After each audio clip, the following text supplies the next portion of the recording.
ஆமா அந்த முண்ட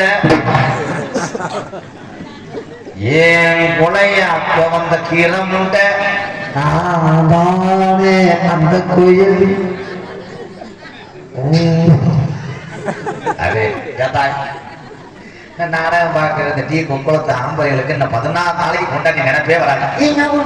போனா மைக்க புரிந்து என்னமோ மண்ணத்துல கிடந்த இருதலை மணி மாதிரி இருக்கிறது முகம் கேட்டாங்க இறக்குமா காரியாவட்டி மெடிக்கல் வரப்பட்டோம் மாத்திரை பட்டு வரேன்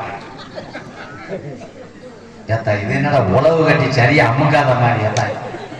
இதை மூடுத்தா உன் முகரைக்கு தங்க கலர் ஜாக்கெட் வேற ஏன் புண்ணா இருக்கா என்னை பிடிக்கலேன்னு சொல்லாதீங்க இன்னையாவது நான் பொம்பளை எங்கோ நீங்க இல்லைன்னு நான் செத்துருவேன். உங்க பேரு நான் எங்க வீட்டுல இருந்தா நல்ல மாப்பிள்ளை பார்த்துப்பா